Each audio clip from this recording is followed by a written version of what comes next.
ግድቡ ይሞላ፣ አሜሪካ ገለልተኝነትሽን አሳይን የሚሉና መሰል በርካታ መፈክሮች በአማርኛ እንግሊዝኛና አረብኛ ቋንቋዎች ተጽፈው እንደተስተጋቡበት የአዲስ አበባው ዘጋቢያችን ስዩም ጌቱ ከስፍራው ሆኖ ታዝቧል።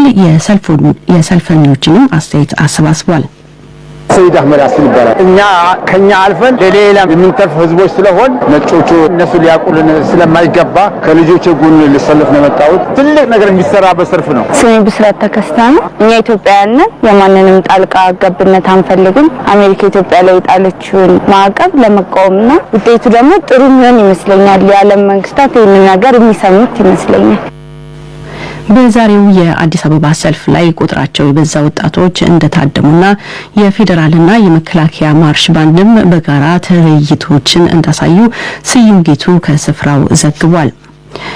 ኬንያ የኮሮና ወረርሽኝ ስርጭትን ለመክታት የጣለችውን የምሽት ሰዓት እላፊ ገደብ ለቀጣይ 60 ቀናት ማራዘሟን የሀገር ውስጥ ጉዳይ ሚኒስቴር ዛሬ አስታወቀ። ባለፈው ዓመት መጋቢት ወር በፕሬዝዳንት ኡሁሩ ኬንያታ የተጣለው እገዳ ሰዎች ከምሽቱ 4 ሰዓት እስከ ሌሊቱ 10 ሰዓት እንዳይንቀሳቀሱ ያግዳል። ከዚህም በተጨማሪ እንዲሁ የፖለቲካም ይሁን ማንኛውም ህዝባዊ ስብሰባዎች እንዳይካሄዱ የሚከለክለው ደንብ ለቀጣይ 60 ቀናት መራዘሙ ሚኒስቴር መስሪያ ቤቱ አስታውቋል። የኮሮና ወረርሽኝ ኬንያ ውስጥ መግባቱ ከተረጋገጠ ካለፈው ዓመት መጋቢት ወር አንስቶ መንግስት ትምህርት ቤቶችን በመዝጋት የሰዓት እላፊ ደንብ በማውጣት ስብሰባዎችና ሰልፎችን በመከልከል እርምጃዎች መውሰዱን ያስታወሰው የሀገር ውስጥ ሚኒስቴሩ የተወሰኑ ገደቦችን መልሶ ማላላቱን አስታውቋል። ከላሉ ገደቦች አንዱ ትምህርት ቤቶችን መልሶ መክፈት ነው። ኬንያ ውስጥ እስካሁን ከ170 ሺህ በላይ ሰዎች በኮሮና ተዋሲ መያዛቸው የተረጋገጠ ሲሆን የ3141 ሰዎች ሕይወት ደግሞ አልፏል። 1 ሚሊዮን የማይሞሉ ሰዎች ደግሞ የመጀመሪያውን ዙር ክትባት አግኝተዋል። ሰሜን ናይጄሪያ ውስጥ ከአንድ ወር ተኩል በላይ የታገቱ 14 የከፍተኛ ተቋም ተማሪዎችና የተቋሙ ሰራተኞች መለቀቃቸውን ፖሊስ ዛሬ አስታወቀ። ታጋቾቹ ተለቀው የተገኙት ከካዱና ግዛት ወደ ዋና ከተማ አቡጃ በሚወስደው ፈጣን መንገድ ዳር ማዕከላዊ ናይጄሪያ ውስጥ ነው ተብሏል። የታጋጅ ተማሪ ወላጆች ለአንድ የአካባቢው ጋዜጣ እንደገለጹት ከሆነ ተማሪዎቹን ለማስለቀቅ መንግስት ቤዛ ከፍሏል። ፖሊስ ግን በዚህ ላይ በይፋ ያለው ነገር የለም። ተማሪዎቹ እንደ ጎርጎሮሳውያኑ አቆጣጠር ባለፈው ወር ሚያዝያ 20 ቀን ከሚማሩበት የግል ከፍተኛ ተቋም ግሪንፊልድ ዩኒቨርሲቲ በታጣቂዎች ታግተው ተወስደው ነበር። በወቅቱም የካዱና ግዛት መንግስት ለአጋዦቹ ቤዛ ለመክፈልና ለመደራደር ፍቃደኛ ስላልነበረ የ5 ተማሪዎች ሕይወት መጥፋቱን የጀርመን ዜና ምንጭ ዲፒኤ ዘግቧል። ሰሜን ናይጄሪያ ውስጥ ቦኮ ሀራም በተባለው የአሸባሪ ቡድን ብቻ ሳይሆን በተደጋጋሚ በታጠቁ ቡድኖች ጥቃቶች እንደሚፈጸሙ ይዘገባል። እነዚህም ታጣቂዎች ሰዎችን በማገት ገንዘብ ለማግኘት ይጠቀሙበታል። አድማጮች የምትከታተሉት ከዶይቼ ቬለ ዲ.ደብሊው የሚተላለፈውን የዓለም ዜና ነው። በቀድሞ የቻድ ፕሬዝዳንት ሂሴኒ ሀብሬ ላይ ፍርድ ከተበየነ ከ5 ዓመት በኋላም ተጎጂዎቻቸው እስካሁን ካሳ እንዳላገኙ የሰብአዊ መብት ተሟጋቹ ድርጅት ሁማን ራይትስ ዎች ዛሬ አስታወቀ። እንደ ድርጅቱ ገለጻ ከሆነ ያኔ ለሰለባዎቹ እንደሚከፈል ቃል ከተገባው 150 ሚሊዮን የአሜሪካ ዶላር 123 ሚሊዮኑ እስካሁን ለተጎጂዎቹ አልተከፈለም። ሀብሬ እንደ ጎርጎሮስ አቆጣጠር ከ1982 እስከ 1990 በስልጣን በቆዩበት ዓመታት ሀገራቸው ውስጥ ለሞቱ 40 ሺህ ሰዎች ግድያ ተጠያቂ ተብለዋል። በሳቸው የስልጣን ጊዜም በተለይ ሙስሊም ያልሆኑ ዜጎች ከፍተኛ ክትትል ይደረግባቸው እንደነበር ተገልጿል። የቀድሞው የቻድ ፕሬዝዳንት እንደ ጎርጎሮስ አቆጣጠር ግንቦት 30 ቀን 2016 ዓ.ም ነበር በሴኔጋል ዋና ከተማ ዳካር ውስጥ ፍርድ ቤት በሰብአዊ መብት ጥሰት በጅምላ ግድያና አስገድዶ መድፈር ወንጀሎች የዕድሜ ልክ እስራት የበየነባቸው። በወቅቱም የ7396 ተጎጂዎች ወይም ቤተሰቦቻቸው ለደረሰባቸው በደል ካሳ እንደሚከፈል ቃል ተገብቶ ነበር። ይሁንና ከዚያን ጊዜ አንስቶ ከ100 በላይ የሀብሬ አስተዳደር ሰለባዎች ካሳ ሳይከፈላቸው ሕይወታቸው ማለፉን ጠበቃቸው ገልጸዋል። በበርካታ የብራዚል ከተሞችና የውጭ ሀገራት ፕሬዝዳንት ቦልሶናሮን የሚቃወሙ ሰልፎች ዛሬ ተካሄዱ። እንደ የሰልፉ አስተባባሪዎች ከሆነ በብራዚል ብቻ በ213 ከተሞች በተካሄዱ ሰልፎች 420 ሺህ ገደማ ሰዎች አደባባይ ወጥተዋል። ከዚህም ሌላ በ14 የውጭ ሀገራት ሰልፎች መከናወናቸው ተገልጿል። ሰልፈኞቹ የኮሮና ወረርሽኝን ለመከላከል ፕሬዝዳንቱ የሚያራምዱት ፖሊሲን በመቃወም ቦልሶናሮ በዘር ማጥፋት ወንጀል እንዲጠየቁና ስልጣን እንዲለቁ ጥሪ አቅርበዋል። ፕሬዝዳንት ቦልሶናሮ የተከሰተውን ወረርሽኝ በማቃለልና በቸልተኝነታቸው በሽታው በደቡብ አሜሪካዋ ሀገር በፍጥነት እንዲዛመት አድርጓል በመባል ይወቀሳሉ። የኮሮና ወረርሽኝ ከተከሰተ አንስቶ ብራዚል ውስጥ ከ460 ሺህ በላይ ሰዎች በበሽታው የሞቱ ሲሆን በአሁኑ ወቅት በቀን የሚሞተው ሰው ቁጥር 2000 ገደማ ነው። ይህ በእንዲህ እንዳለ በሀገሪቱ እስካሁን ክትባት ያገኘው ሕዝብ 10% ያህል ብቻ መሆኑን ሰልፈኞች ይተቻሉ። ይህ ዶይቼ ቬለ ነው።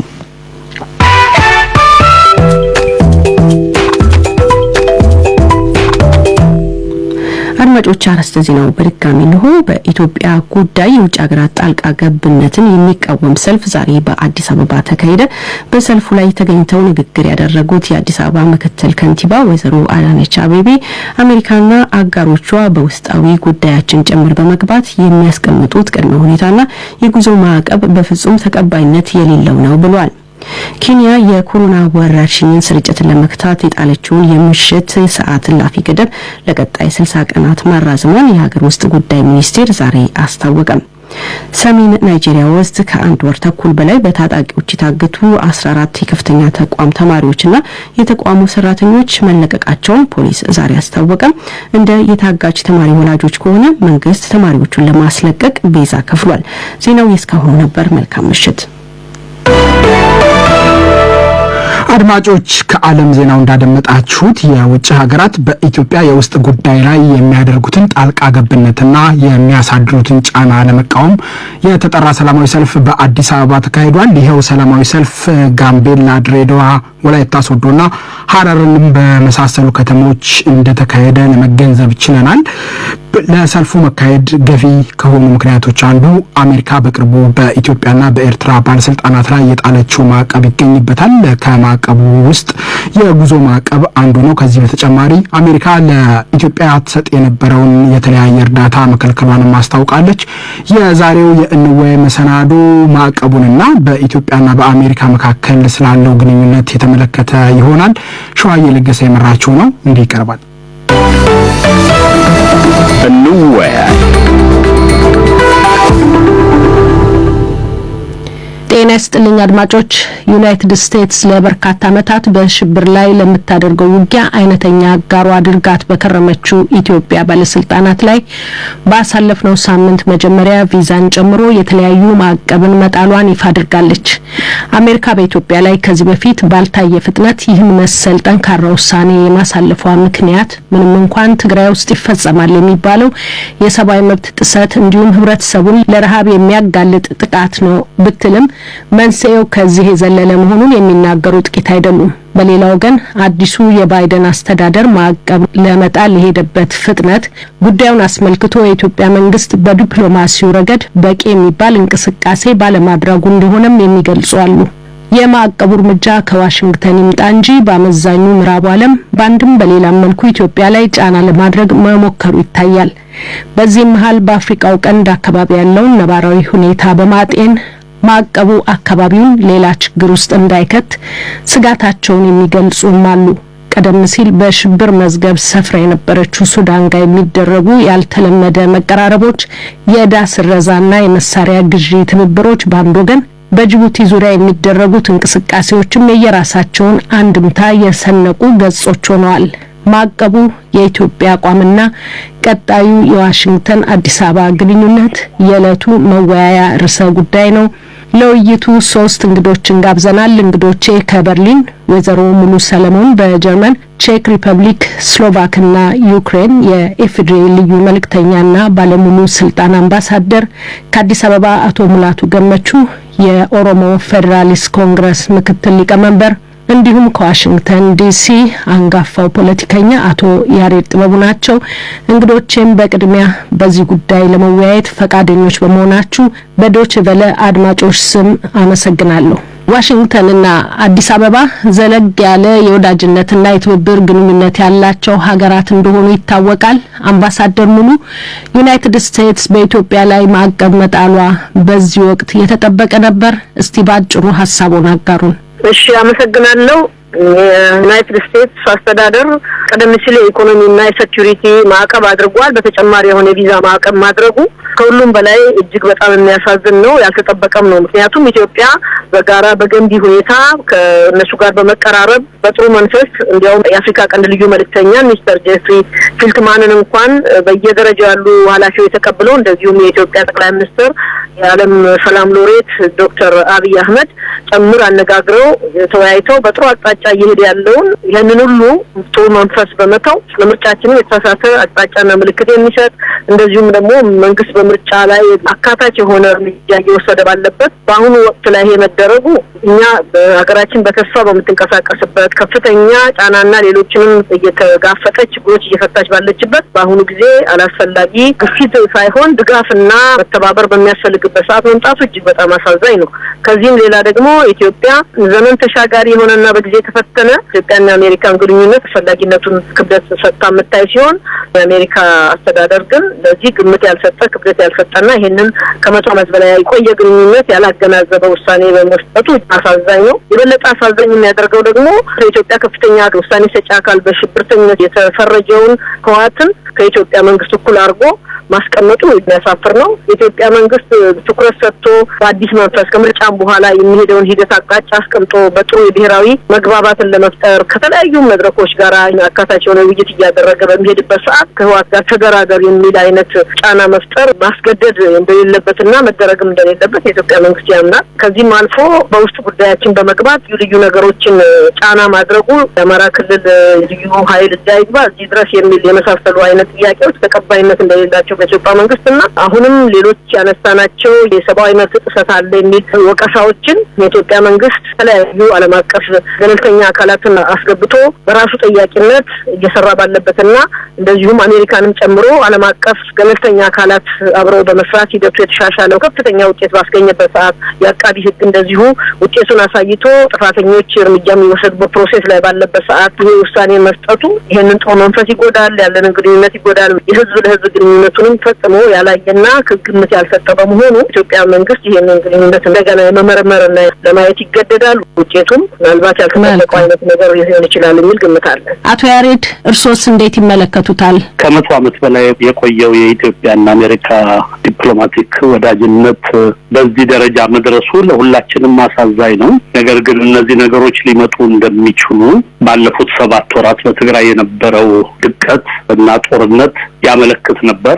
የምዕራብ የሚዲያ ተቋሞች ተቀባይነት የለውም በሚል ያው አሜሪካኖች ሆነ በአጠቃላይ በዓለም ዙሪያ የሚካሄዱት ሰብአዊ መብት መጣስ፣ የሴቶች መደፈር የመሳሰሉት በየቴሌቪዥኖች ስናያቸው ነው የከረም ነውና እነዚህ ደግሞ በህዝብ የተመረጡ የምዕራብ መንግስታት የሚዲያና የህዝብ አስተያየት ተጽዕኖ ያለባቸው ናቸው።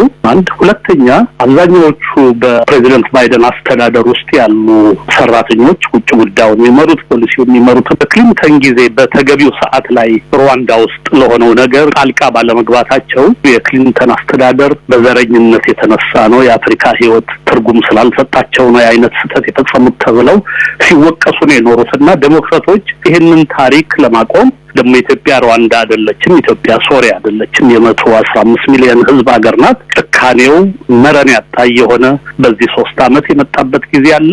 ይሄንን አቁማችሁ ተነጋገሩ፣ ከፖለቲካ ውይይት ውጪ መፍትሄ ያላችሁ አይመስለንም፣ እስረኞችን ፍቱ፣ በጋራ ቁጭ ብላችሁ ይሄ የሚያጋድላችሁን ነገር መፍትሄ አገኙለት ብለው መወትወታቸው ለምን የኢትዮጵያ መንግስት በክፋት እንዳየው አይገባኝም። በመንግስት በኩልና በተለይ በደጋፊዎቹ የነበረው ምላሽ ይሄ የአሜሪካን ባንዲራ አቃጥላለሁ፣ ይሄ የኒዮ ኮሎኒያሊዝም ፍላጎት ነው፣ ዘረኝነት ነው፣ ኢትዮጵያ ትልቅ ሀገር ናትና ቁርስ ምን እንደምንበላ ምን ለብሰን ማታ እንደምንተኛ ሊነግሩን ይፈልጋሉ። ራሳቸው ጠቅላይ ሚኒስትሩ እንኳን በተናገሩት እንዲህ አይነት ነገሮች በዲፕሎማሲ ውስጥ የራሳቸው መጥፎ ጫና ያደርጋሉና የኢትዮጵያ መንግስት ከነዚህ ነገሮች መቆጠብ ያለበት ይመስለኛል። አቶ ሙላት በተነሳው ነጥብ ላይ ሶም ሐሳቡን እስቲ ባጭሩ ያካፍሉን።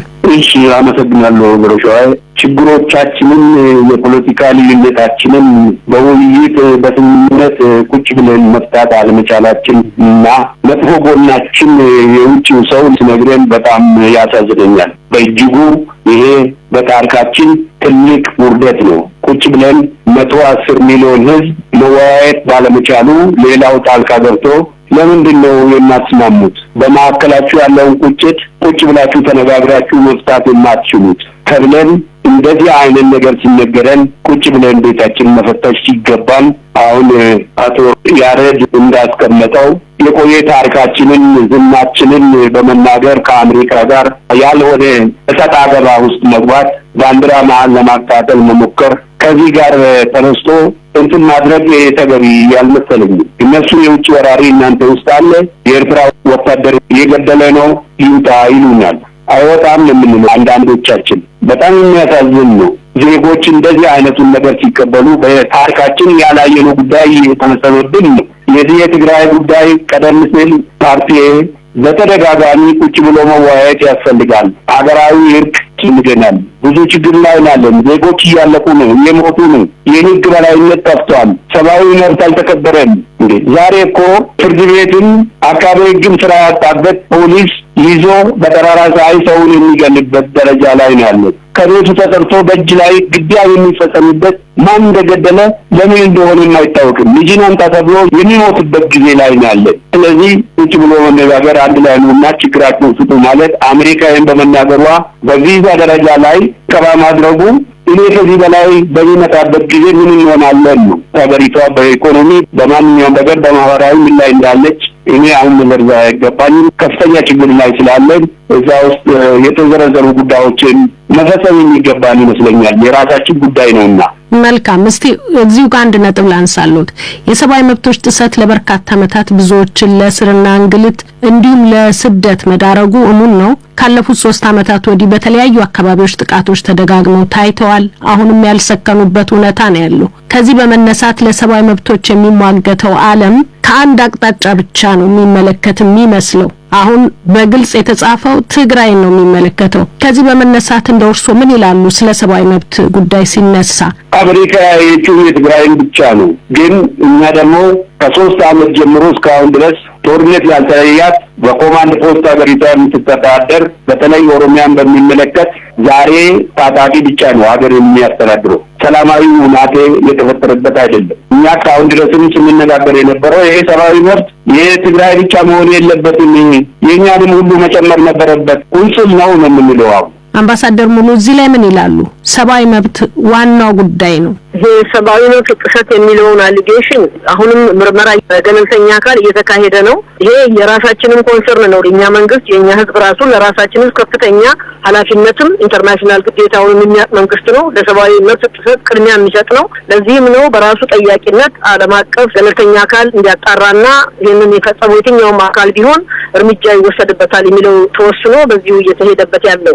አሁን የሌሎችንም አካሎች ብናይ ለ30 ዓመትም ኢትዮጵያ ውስጥ የነበረው እናውቃለን። ያንን ህዝብ ሲጮህ በአንድ ቀን አዲስ አበባ ውስጥ 300 400 ሰው ሲገደል ኢሮቻ ላይ ሁሉ ሺህ ህዝብ አንድ ቀን ሲያልቅ አንድ ቃል ያልተናገረ አካል ወይም ደግሞ የኛ ምድር ሲወረር አሁን ለምሳሌ ተደፈረ ተገደለ የሚባሉ ሴቶቻችን ላይ የሚደርሰው በደል የሚቀማው እርዳታ ተጠያቂ የሚደረገው ኢትዮጵያ መንግስት ነው። ነገር ግን ማን እንዳረገ እነሱ ራሳቸው ሁላችንም የምናውቀው ነውና እንደተባለው ቅድም እርሶም እንዳነሱት ከአንድ ወገን መታየት የለበትም። ይሄው በየቦታው አማራ ነህ ተብሎ ኦሮሞ ነህ ተብሎ ሶማሌ ነህ ተብሎ ሰው ሲጨፈጨፍና ሲያልቅ ማን እንደሚያደርግ እነሱም ያውቃሉ። አንድ ቀን ኢሹ ተነስቶ አያውቅም። እኛ ትግራይም ኢትዮጵያ ነው፣ ሌላውም ክልል ኢትዮጵያ ነው። የሚደርስ በደል ካለ መንግስትን አግዞ ከዚህ ችግር እንድንወጣ መሄድ ነው እንጂ አላስፈላጊ